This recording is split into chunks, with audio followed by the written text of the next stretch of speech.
Sekarang sudah versi kedua nih, yang di atasnya itu Pak Kabareskrim. Apakah mungkin muncul yang ketiga yang di atasnya Pak Kapolri?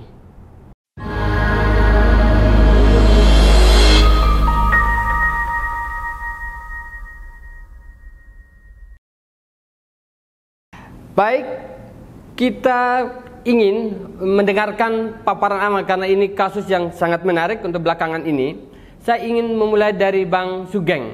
Seperti apa sesuai tema kita, yaitu bisnis haram Sambo. Saya kira ini yang cukup paling keras ya. Sebelum viral, Bang Sugeng sudah mencium ada gejala ilegal dan lain sebagainya aktor-aktor di tubuh elit Polri. Saya kira silakan Bang Sugeng 3-5 menit untuk pemantik awal, silakan. Metode yang digunakan IPW itu metode menggunakan analisis ya. Analisis berbasis konstruksi hukum pidana maupun analisis berbasis analisis media dan juga informasi ya. Jadi beberapa yang kami angkat dari awal, TGPF, nonaktifkan Sambo, kejanggalan kasus, obstruction of justice, kemudian bias penanganan oleh Polda, ya, kemudian otopsi ulang itu selalu diawali oleh IPW dan juga soal penetapan tersangka. Kami mendapat data awal semuanya data yang tak berbasis bukti hard evidence ya, tapi informasi ya. Jadi itu termasuk dugaan adanya aliran dana ya, sebelum LPSK juga bicara. Jadi terkait kemudian bisnis yang dinilai sebagai bisnis haram itu adalah bagian daripada implikasi kegiatan dari yang namanya yang saya sebut geng mafia ya. Geng mafia sebagai organisasi crime yang ada di dalam tubuh Polri. Bukannya Polri yang membentuk, tapi mereka kemudian bermutasi genetika, ya, bermutasi gen dari penegak hukum menjadi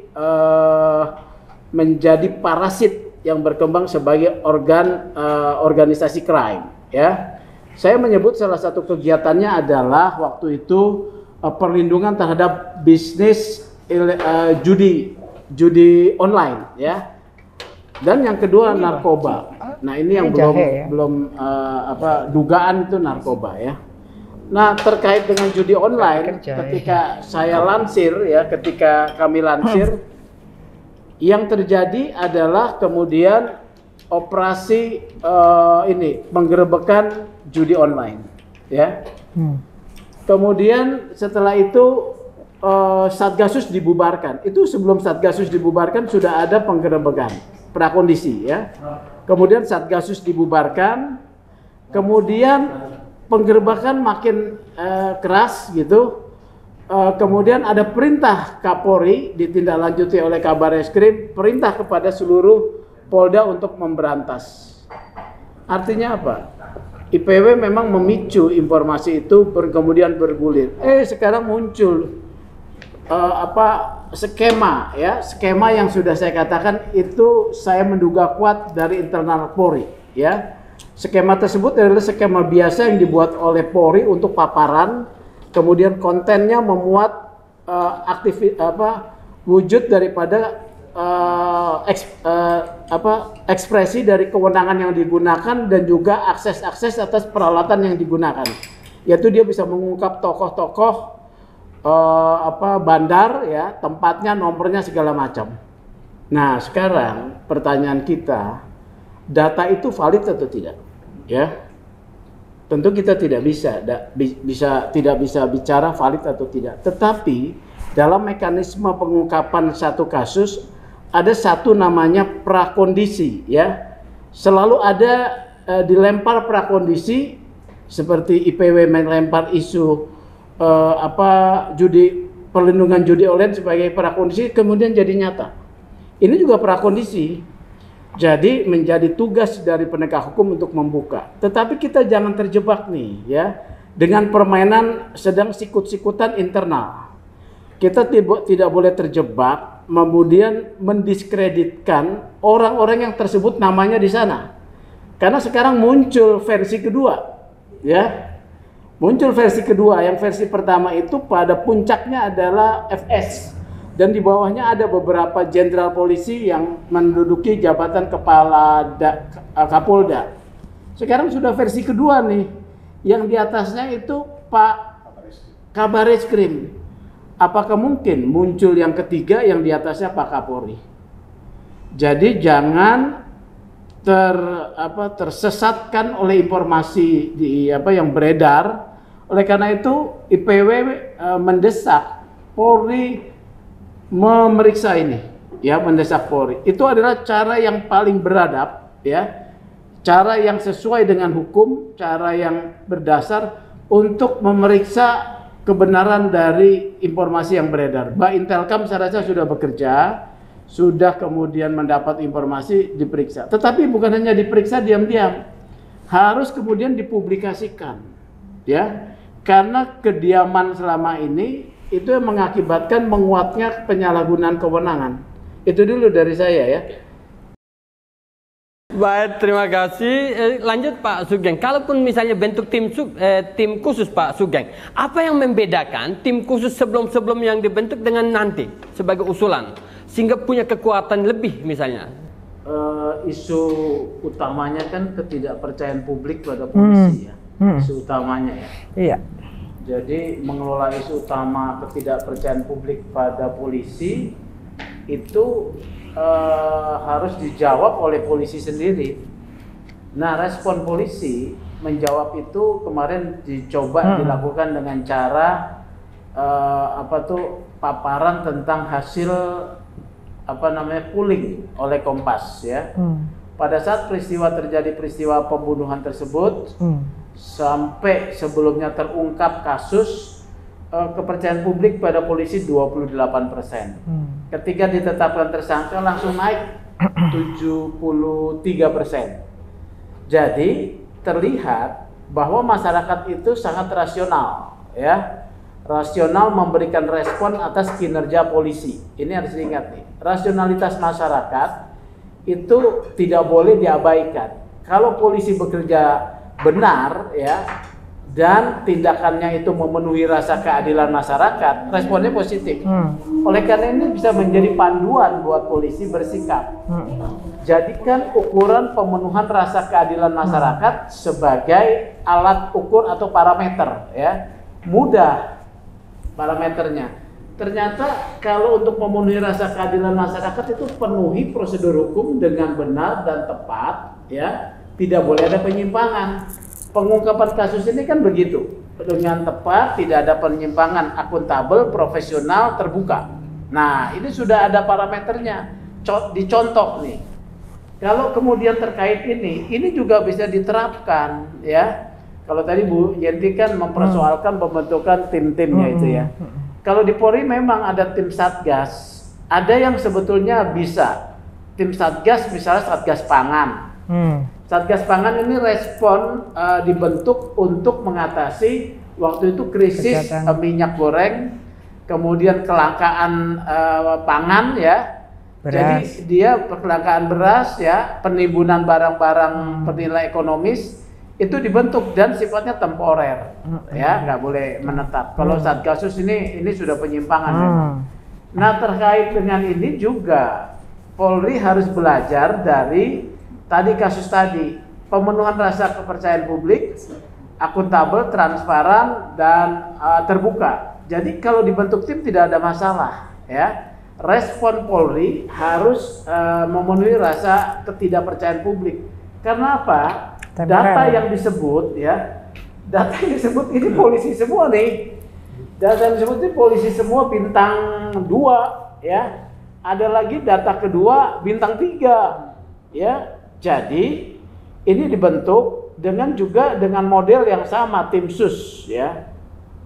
Tim sus. Ini menjadi pembelajaran Polri supaya nanti tidak perlu dibentuk tim ketika timbul kepercayaan, ya. Jadi pemulihan terjadi, Polri belajar dengan menggunakan parameter apa? Parameter nilai apa? pemenuhan rasa keadilan masyarakat, akuntabel, terbuka, profesional, ya. Jadi kalau tapi seperti ini nggak bisa dipercaya kan pada polisi aja nih, karena jeruk makan jeruk nih, nggak bisa, ya. Banyak sekali relasi-relasi yang terhubung sebelumnya yang bisa menjadi barrier psikologis untuk menindak. Mengapa kasus ini kemudian begitu lugas tim bekerja? Karena presiden bicara, ya, masyarakat memantau, media menguliti, ya. Kasus ini terungkap dengan kasusnya Sambo ini terungkap dengan lugas karena itu. Kalau tidak, saya tidak percaya kasus ini akan terungkap. Jadi dibentuk tim, ya. Tetapi tentu yang memenuhi ketentuan peraturan perundang-undangan, ya, yang memungkinkan di dalam undang-undang kepolisian itu ada bahwa peran serta publik dibuka dalam konsideran undang-undang kepolisian, dibuka peran serta publik.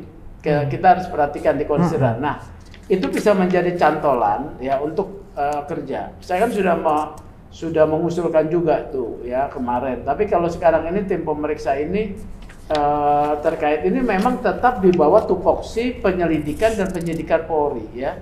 Kalau penyelidikan saya tidak tahu, ya, Pak Alfon masih bisa, ya, publik kualifikasi di luar itu bisa nggak dalam penyelidikan penemuan fakta. Kalau penyidikan mungkin saya nggak tahu nih. Kalau data ya boleh aja, ya. Ya, kalau mungkin sebagai karena model, ya, jadi model penyelidikan juga dilakukan oleh Komnas HAM. Komnas HAM sebagai lembaga di luar kepolisian punya model penyelidikan pelanggaran HAM, tetapi dia tidak punya itu diserahkan kemudian kepada kejaksaan, kan, ya, model penyelidikan, ya. Dulu juga ya yang model seperti itu. Tapi kalau misal kasus yang seperti ini nih, memang bagaimana modelnya ini, ya, saya tidak tahu, ya. Kalaupun tidak bisa karena hambatan peraturan perundang-undangan, ya, ada kemudian Kompolnas, peran Kompolnas untuk kemudian mewakili pihak eksternal untuk bisa melihat hasilnya itu, ya, dan publikasi lah. Pokoknya ini publikasi lah. Ya. Lebih menarik pada berikut tentang solusi-solusi dan bagaimana membangkitkan kepercayaan publik kepada masyarakat. Kita dengarkan para pakar nanti. Ya, masih berkaitan dengan tim dan isu yang sedang beredar ini soal bisnis haram, ya. Jadi saya mendesak, ya, tim sus untuk public expose. Public expose menghadirkan barang bukti karena ada informasi ada ditemukan sejumlah uang. Ini yang kemudian dikonfirmasi oleh media kepada tim sus yang tidak dibantah atau diiyakan, ya. Public expose dengan menghadirkan tersangka dan juga barang bukti termasuk yang disita itu adalah satu hal yang biasa dilakukan oleh Polri dalam mengungkap kejahatan ketika itu sudah berhasil, ya. Nah, pentingnya public expose ini salah satunya adalah untuk memperjelas apakah benar ada uang yang berhasil disita, berapa jumlahnya, ya. Kalau itu benar, maka harus dijelaskan. Kalau tidak benar juga dalam public expose tersebut juga harus dijelaskan supaya tidak liar kemana-mana, ya. Yang kedua, terkait dengan isu soal bisnis ini kan bisnis judi online sudah tersebar, ya. Saya selalu mengedepankan bahwa harus dikedepankan asas praduga tak bersalah, ya. Kalau mau profesionalisme tetap dikedepankan. Asas praduga tak bersalah karena nama-nama sudah disebut di sini. Kalau kemudian rujukannya menggunakan seperti ini saya sudah pernah bilang loh bahwa akan ada serangan balik kepada tim sus melalui medsos. Pernah saya bilang di sini, ya. Serangan balik tim sus itu adalah bentuk salah satu serangan berbentuk mendiskreditkan atau mendegradasi reputasi, ya, dari personal tim sus melalui medsos. ini sudah terjadi menyambut rangkaian infografis yang mendudukan Pak FS di atas. Sekarang sudah ada infografis yang mendudukan Pak Kaba di atas, ya, Uncak. Ini sesuatu yang tidak sehat, ya. Oleh karena itu memang harus diperiksa. Yang ketiga, saya melihat akan ada satu tindakan dari Pak Kapolri. Itu saja. Sesi pamungkas, dan kita mendengarkan pernyataan terakhir atau menjadi rekomendasi yang penting untuk apapun berkaitan dengan tema, kurang lebih 2 menit ya masing-masing pembicara. 1 menit pun. Ya boleh, ya baik. Lebih cepat lebih baik. Silakan Pak Sugeng. Ya, apalagi ya ini ya. Tadi Bapak udah kebanyakan bicara ya. Kepala, potong kepala, termasuk kepala Kapolri, kira mau bilang gitu.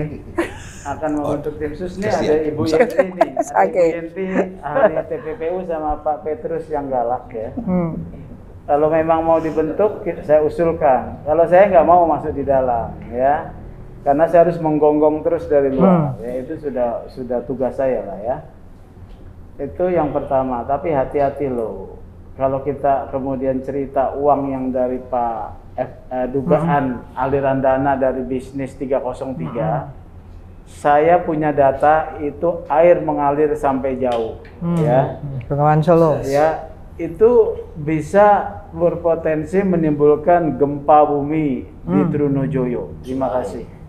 Baik, terima kasih.